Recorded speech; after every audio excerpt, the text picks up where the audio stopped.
Assalamualaikum warahmatullahi wabarakatuh. Waalaikumsalam. A'udzu billahi minasyaitonir rajim. Bismillahirrahmanirrahim. Wallahu ahad. Allahu samad. Lam yalid wa lam yulad wa lam yakul lahu kufuwan ahad. Allahumma sholli ala Muhammad wa ala ali sayyidina Muhammad. Sadaqallahul azim. Para jamaah sekalian yang sangat saya hormati, yang sangat saya muliakan, juga yang dirahmati Allah Subhanahu wa taala, baik yang pada malam hari ini hadir atau yang mengikuti dari rumah.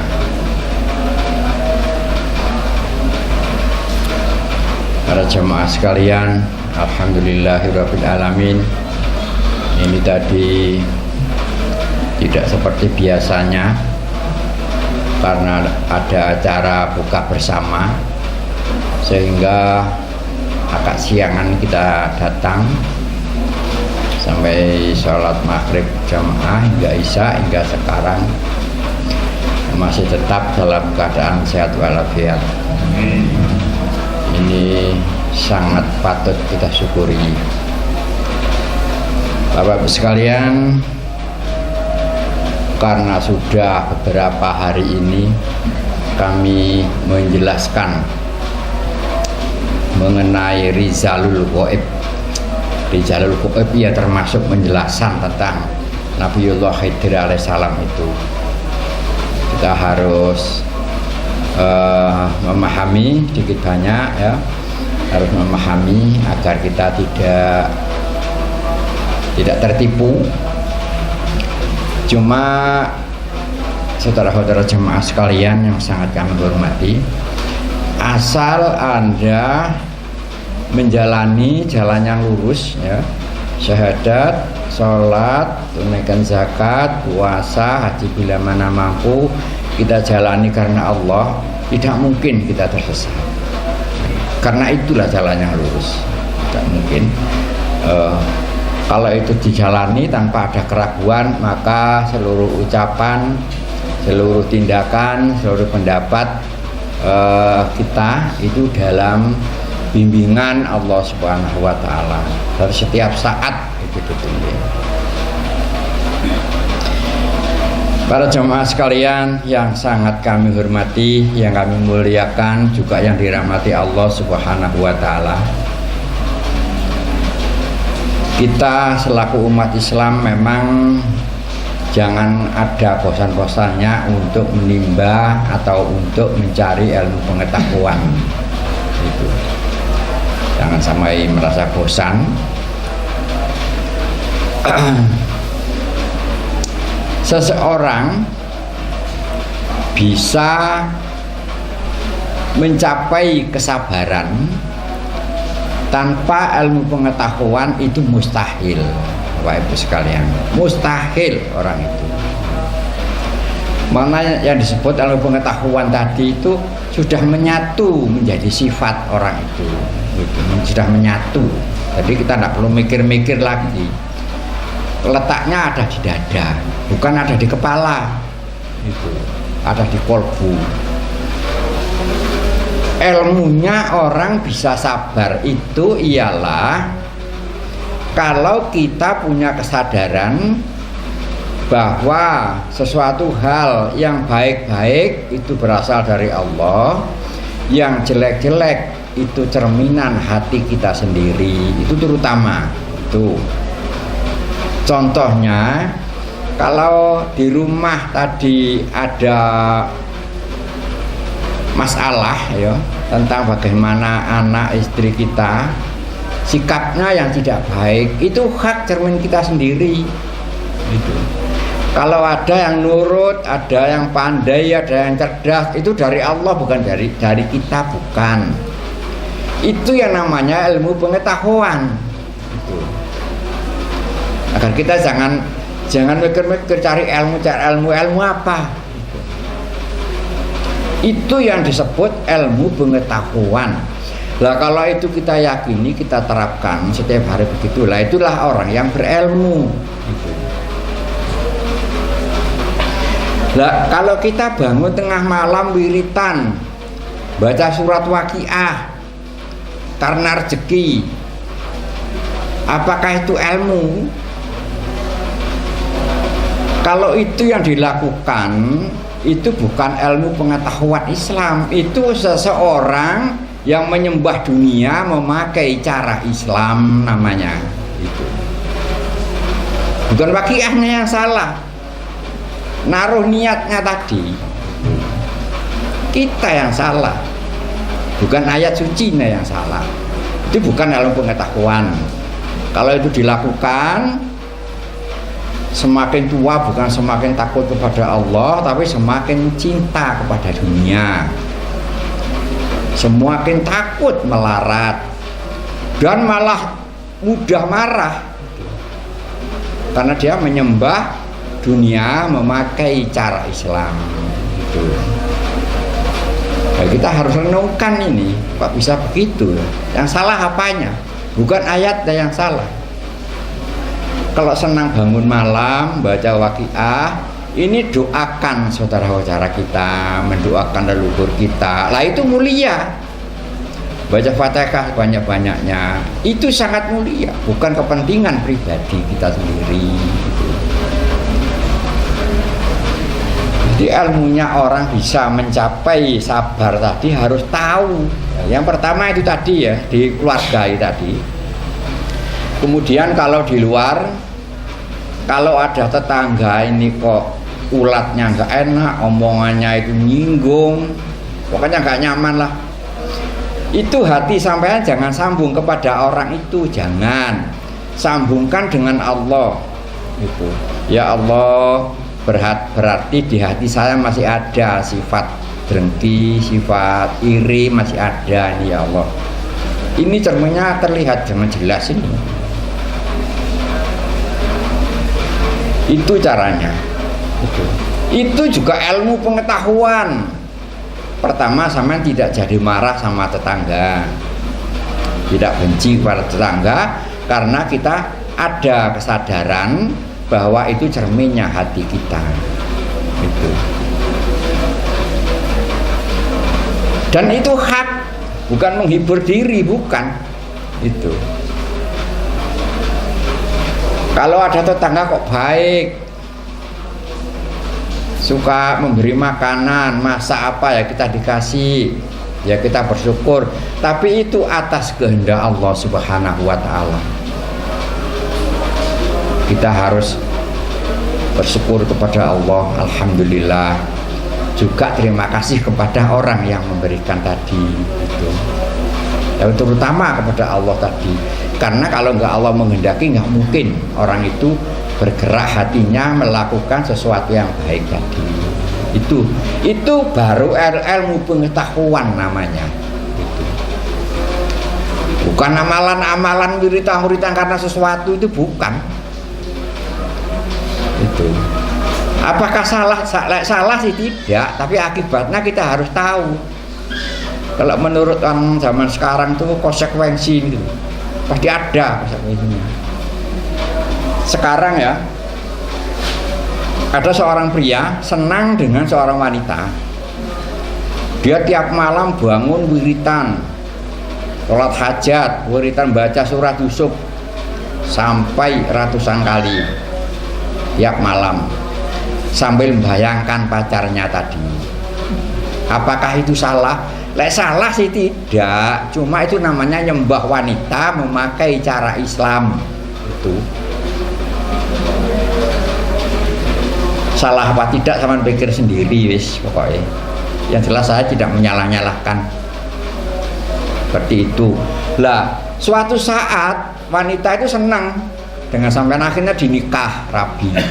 Anda akan mengalami bahagia yang luar biasa dengan wanita itu tadi. Karena berbulan-bulan sampean sembah tadi. Tapi suatu saat Anda akan menderita, sangat menderita ya, karena wanita tadi. seberapa susahnya tinggal seberapa senangnya sampean, ukurannya sama. Lek ke kanan 1 meter, ke kiri ya 1 meter. Kalau nggak senang luar biasa, masa mungkin sampai baca surah Yusuf sampai hafal sama ngelontok itu. Jangan anak-anak dikira itu nggak ada cukule apa gitu. Pasti ada itu. Lah caranya kalau seneng kita satria, kita sampaikan senang kita. Kalau siapa tahu lah memang Allah menjodohkan, pasti mau walaupun awal-awalnya nggak mau. Tapi kalau Allah tidak berkehendak ya enggak. Oh jelas jodoh itu Allah yang menentukan. Jadi kalau ibadah, kalau wiritan, baca ya ayat apapun silakan, tidak ada larangan. Cuma penataan niat harus ditata sedemikian rupa. Itu. Makanya berkali-kali kami sampaikan kalau yang fardu kita jalani karena Allah, bukan karena selain Allah. Kita seandainya sholat hajat tengah malam itu mesti mendoakan yang lain, mendoakan anaknya, mendoakan saudaranya itu, dan ikhlas mendoakan itu. Tapi kalau yang fardu salah ya sudah seperti yang tadi. Dan enggak karena wanita ya karena dunia, karena kedudukan itu. Yang banyak ya karena kedudukan tadi, sampai puasa, wiritan, betah karena supaya naik pangkatnya. Kalau terus-terusan itu suatu saat dia naik pangkatnya, senangnya setengah mati ya karena pangkat tadi. Suatu saat saking susahnya ya karena pangkat tadi, imbang gitu loh. Saking susahnya sampai muncul di hati ini, enak jadi harimau itu loh, nggak ada yang nuntut. Sekarang yang nuntut negara nuntut semua. Saking sumpeknya sampai begitu. Masih enak jadi harimau, nggak ada yang nuntut, dikasih makan. Jadi apabila kita melakukan sesuatu harus dipikir baik-baik, penataan niat tadi, jangan sampai kita ini tertipu di belakang niat. Tapi kalau orang memahami dan mengetahui gerakan-gerakan goib tadi, tentu kita tidak sampai melaksanakan seperti yang tadi itu. Sekalian yang sangat kami hormati, saya akan cerita. Dulu waktu masih kecil saya mempunyai 3 orang guru ngaji. Yang pertama namanya Kiai Haji Abdul Halim, rumahnya di Jampon sana. Yang sudah pernah tak ceritakan dulu pada usia 6 tahun itu, tapi kali ini saya tidak menceritakan yang itu. Kemudian ketika sudah agak lancar ngajinya, sudah mulai membaik, oleh bapak saya dipindah ke Sumber Pasir, namanya Kiai Ghazali. Ya, ngaji di sana, di Sumber Pasir sana. Ngaji di sana pada saat selesai sholat isya jamaah, saya waktu berjalan keluar itu saya dirangkul oleh Pak Kiai tadi. Dirangkul sambil saya diberitahu begini, kamu kalau mau tahu tentang Rizalul Ghaib ya, kamu bangun jam 2, jangan sampai subuh baru bangun. Jam 2 malam kamu bangun, kamu keluar, kamu jualan aja. Nanti waktu kira-kira subuh sudah mulai dimulai sholat, kamu datang lagi ke sini sholat jamaah subuh. Habis subuh ngaji lagi, habis ngaji baru kamu pulang. Saya sanggupi itu. Setiap hari itu tak bangun jam 2 malam. Dan tidak ngapa-ngapain, cuma jalan wirawiri di jalan raya itu. Mana yang namanya Rizalul Ghaib ini? Tidak ketemu siapa-siapa, tidak ada orang bangun. tidak ada apa. Yang kedengaran ya cuma kodok di kanan kiri jalan itu aja, kreak-kreok. Tapi saya teruskan, saya tidak bosan-bosan itu. Tidak tahu berapa malam wis tidak ngitung ya. Akhirnya suatu saat habis sholat subuh itu saya tidak ngaji karena saya agak kecapean waktu itu, saya langsung pulang itu di jalan itu saya melihat seperti bara api di pinggir jalan, tapi nggak ada baranya, hanya tinggal anunya saja menyala, bukan apinya nggak menyala seperti arang itu. Tapi saya dekati kok nggak panas itu selama 3 hari. Setelah hari yang ketiga saya datangi itu, kok tetap ada sesuatu yang menyala, ini apa ini? Saya datangi yang ketiga itu ternyata nggak panas itu, ternyata ada bongkahan berwarna kuning. Ketika saya tarik, saya angkat karena itu masuk ke dalam tanah, saya angkat itu rupanya emas itu. Wah, ini kalau nggak salah bongkahan emas ini. Akhirnya tak bawa, tak angkat, udah berat, saya masih kecil waktu itu, masih kecil. Tak angkat, begitu terangkat saya pegang, di belakang saya itu ada orang yang mengucap salam, assalamualaikum gitu. Setelah tak lihat ada orang 4 di belakang saya. Saya sangat kaget, setengah mati lah. Saya lihat kanan kiri tidak ada orang sama sekali. Suara sepatunya yang nggak dengar, langsung salam itu. Terus saya ditanyai, beliaunya cerita, saya ini datang dari jauh. Saya sudah 1 minggu di sini terus, saya semalam. Lah saya itu melihat bongkahan emas di situ. Saya berempat ini bergantian mau ngambil, nggak bisa gitu. Nah, ternyata yang bisa ngangkat emas dari dalam tanah itu anak yang belum akal balik. Jadi saya memang masih kecil waktu itu. Lah, ternyata sampean ini yang bisa ngambil. Oh, jadi ini milik sampean. Iya, milik saya. Kalau sampean boleh, tolong diberikan kepada saya. Saya nggak pakai pikir panjang karena itu memang bukan milik saya. Langsung tak kasihkan begitu. Langsung tak kasihkan, dan beliaunya juga mengucap terima kasih. Sambil jalan bersama, saya berjalan ke arah pulang, kira-kira kurang 200 meter ke rumah saya. Lah beliaunya juga jalan bersama-sama, jadi berlima jalan. Ternyata beliaunya membawa mobil sedan putih, ditaruh di pinggir jalan di depan rumah saya. Lah setelah sampai di situ, setelah mau masuk rumah, saya dipanggil lagi, saya dikasih uang. Ini ya buat sampean. Yo ya terima kasih, itu dikasih uang. Lah uangnya itu jelek-jelek, lesu-lesu, tapi cukup banyak uangnya. Tak pegang, terus beliaunya tuh buka mobilnya itu karena dia dikemuli dengan terpalnya dibuka, dilempit, kemudian orang berempat ini orang Arab, bukan orang Jawa, orang Arab, dan memakai jubah warna coklat semua. Setelah mengucap salam, beliaunya masuk ke mobil masing-masing, kemudian mobilnya berangkat. Saya lihat mobil berjalan tadi. Lah di sebelah barat rumah saya itu jalannya itu menurun, namanya Kedung Lele, itu jalannya turun. Seharusnya mobil tadi jalannya ke arah turun. Waktu di situ saya perhatikan mobil itu kok naik gitu. Jadi nggak masuk akal.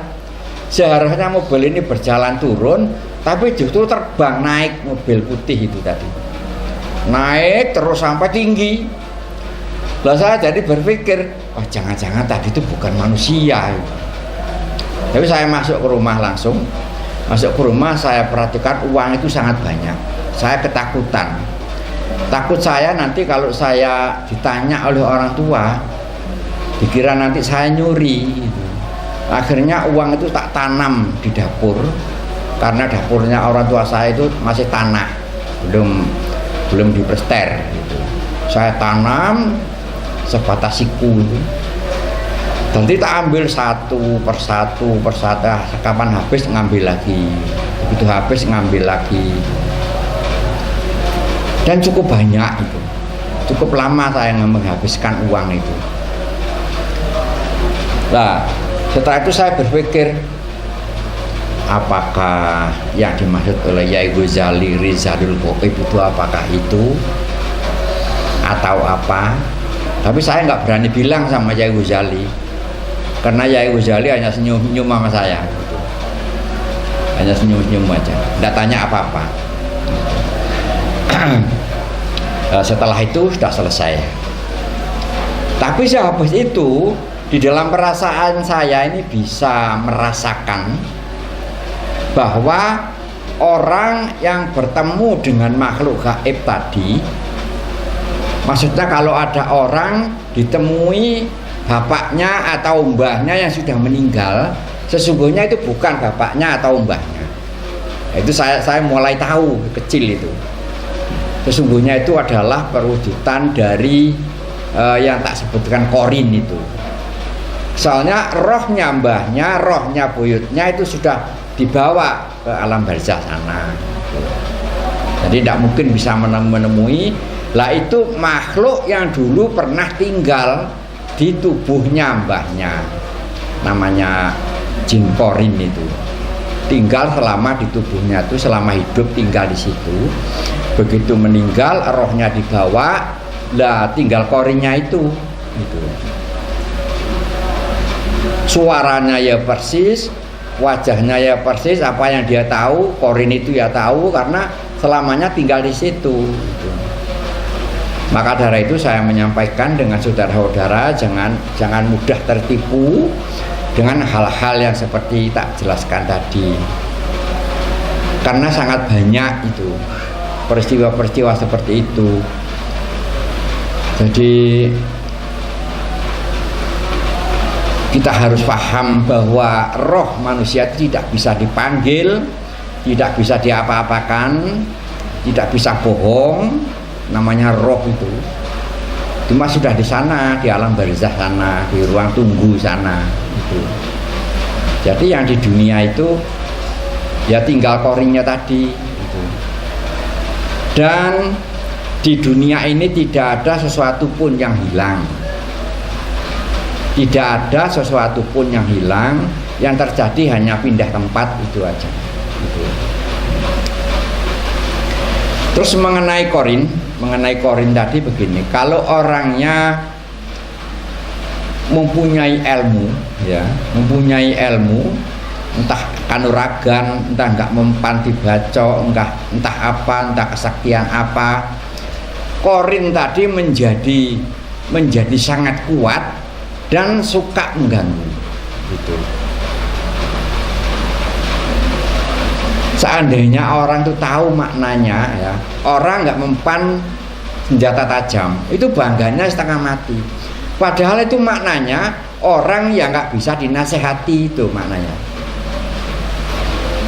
Kalau itu baik, ya, nggak mempan senjata tajam itu bagus, tentu Kanjeng Nabi Muhammad yang paling dulu. Kanjeng Nabi enggak.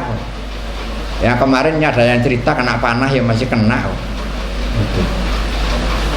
Jadi sesuatu yang memang itu baik, kalau memang baik Kanjeng Nabi yang paling dulu, maka kita harus berpikir gitu. Kalau Nabi aja nggak mau pakai ilmu itu, kenapa kita mau cari masalah gitu. Pasti ada konsekuensinya tadi, seperti yang tak ceritakan tadi. Jadi saya habis ketemu makhluk yang di mobil tadi, 4 tadi, banyak hal yang saya ketahui. Banyak hal, seperti halnya Nabi Khidir yang tak ceritakan kemarin, ya begitu. Asal Anda ibadah karena Allah, tidak karena selain Allah, jangan punya niat ketemu. Justru sama sering ketemu gitu. Sering, bukan dengan 1-2 kali. Malah kalau karena sesuatu, ibadahnya karena sesuatu buat pribadi, itu tertipu tadi, ya makhluk korin tadi yang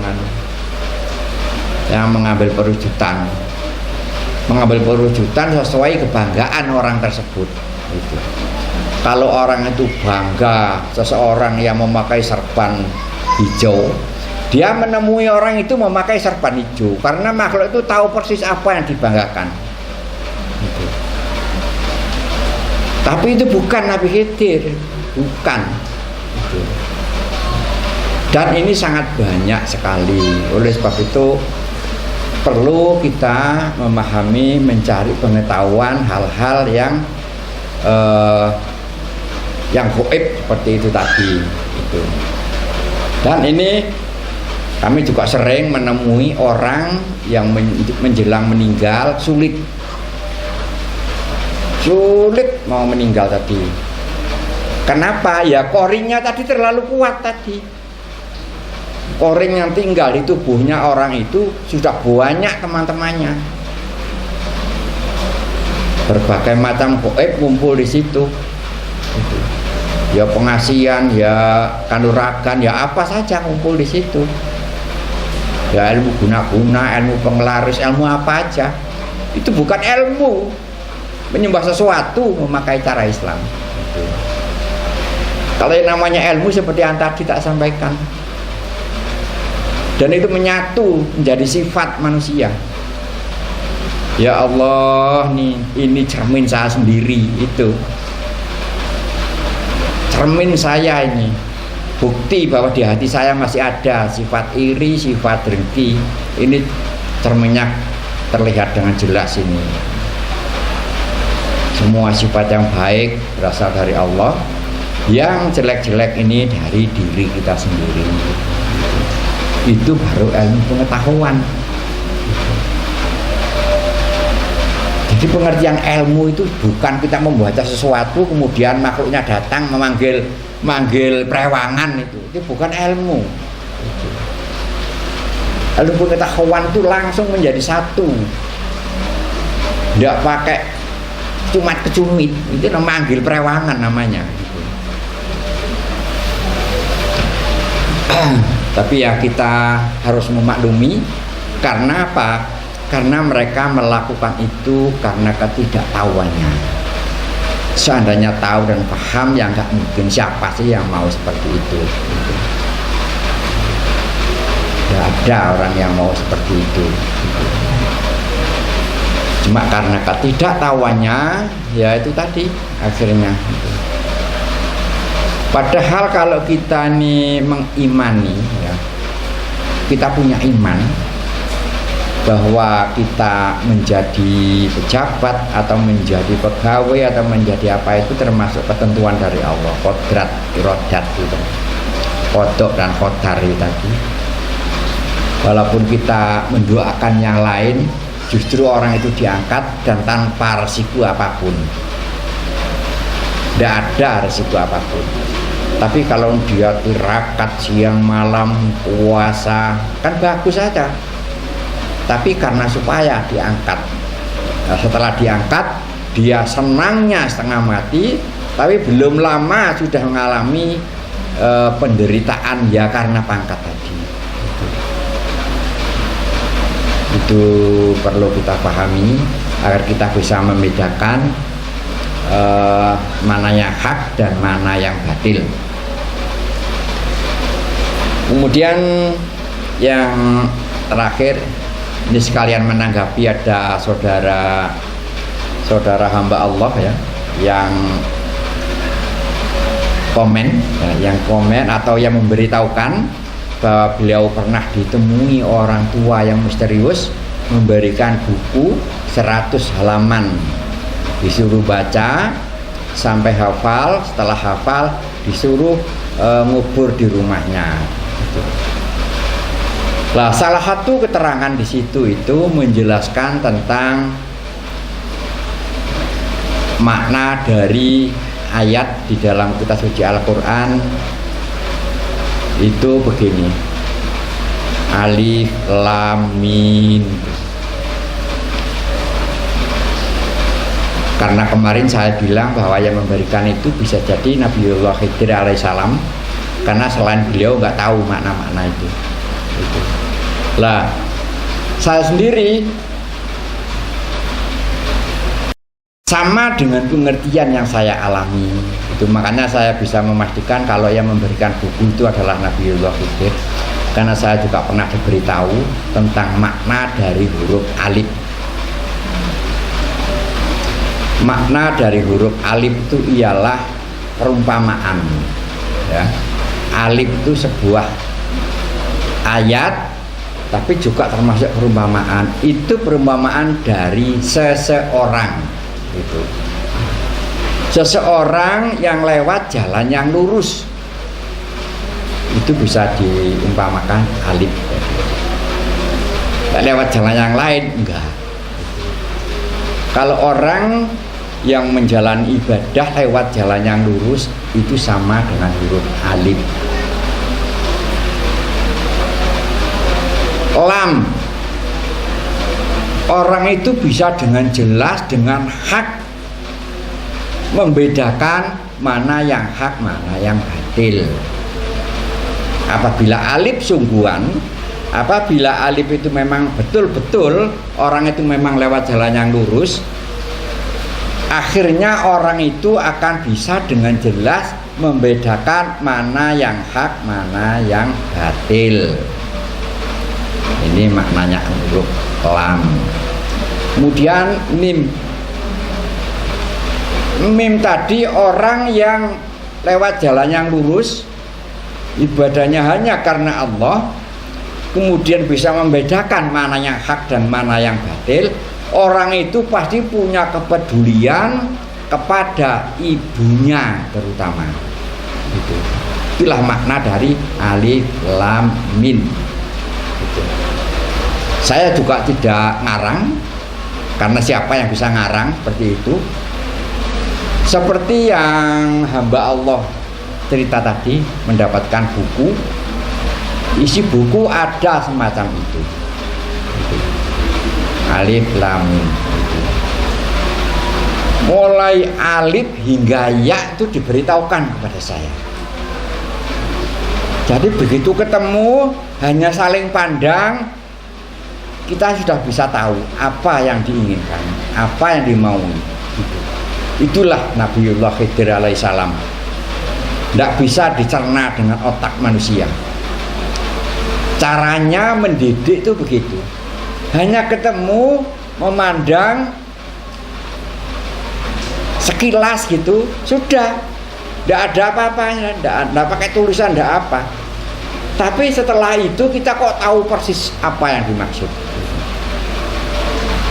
Itulah keagungan Allah Subhanahu wa ta'ala. Oleh sebab itu ilmu beliau tidak bisa diukur, tidak bisa diukur.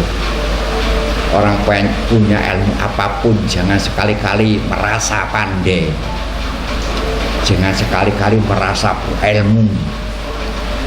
Tidak ada apa-apanya kita semua ini, tidak ada apa-apanya. Sekali lagi, alif apabila benar, apabila memang dijalani karena Allah, secara otomatis orangnya bisa membedakan mana yang hak, mana yang batil. Dan orang tersebut bisa dipastikan baik serta tawadu serta ngurusi dengan ibunya. Di situ ibunya belum bukan bapaknya itu enggak, tapi ibunya. Itu alif lam mim. Nah sekarang kalau alif sudah jelas ya, seseorang ini siapapun, bangsa apapun dia, itu bangsa apapun, asal yang dijalani tadi syahadat, sholat, zakat, puasa, haji, bila mana mampu dijalani karena Allah, dia itu bisa diumpamakan huruf alif. Gitu. Sekarang bukan alif lam ro, tapi alif ba ta. Kalau ba itu maknanya begini, seandainya sampean ini rasa rohnya ditarik ya, bukan rohnya, rohnya ditarik mati ya kan, rasanya roh ini ditarik kemudian diperjalankan ke Lauh Mahfudz sana, maka di sana sampean tidak melihat tulisan, tidak akan mendengar suara, tidak akan ada apa-apanya. Tidak ada apa-apanya, tidak ada suaranya, tidak ada tulisannya. Nggak bisa disebut sampean di sana. Disebut menghadap ke timur, barat terlihat. Melihat ke arah utara, selatan terlihat.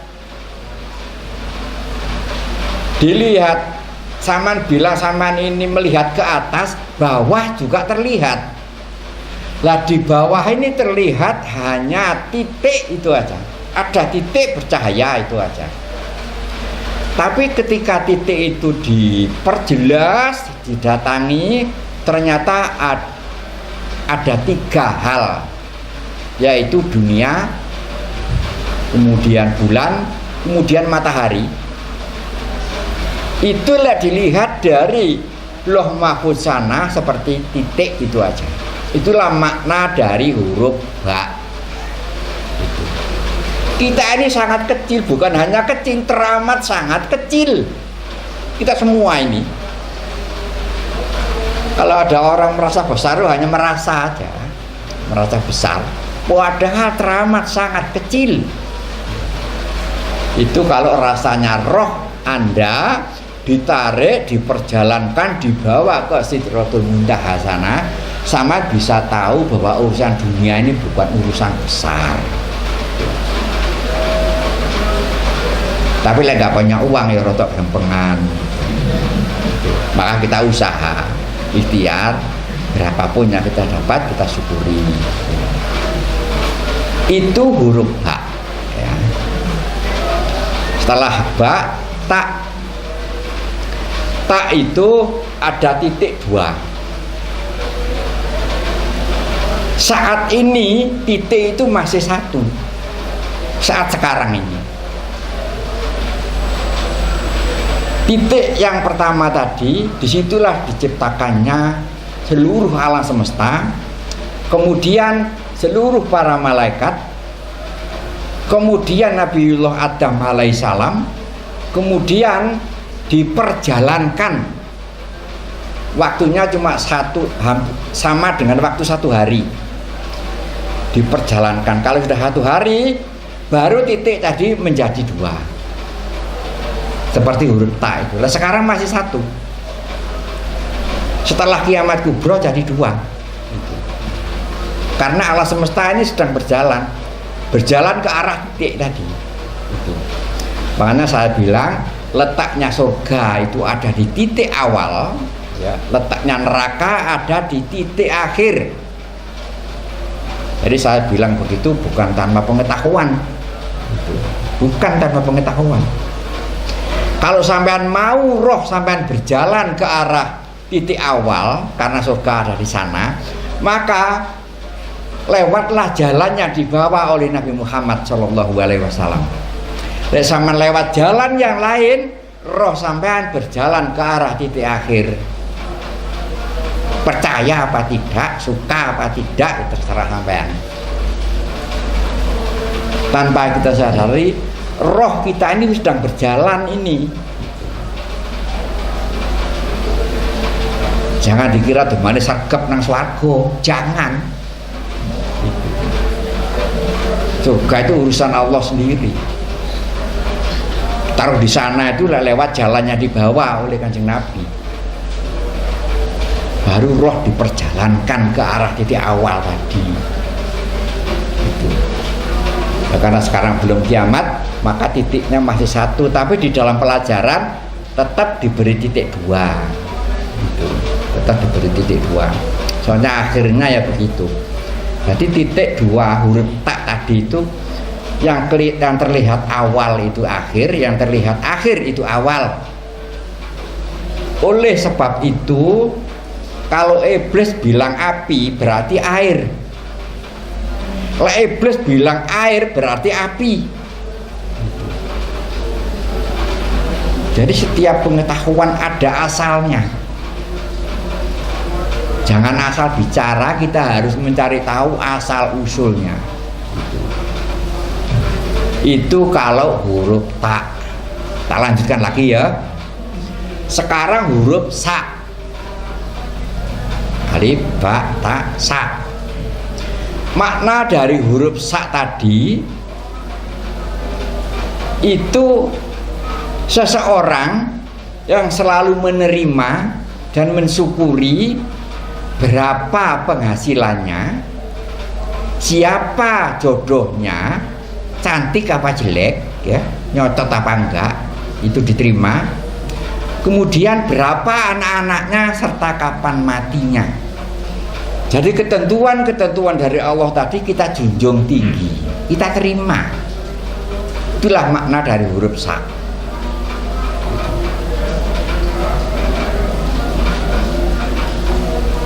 Itu.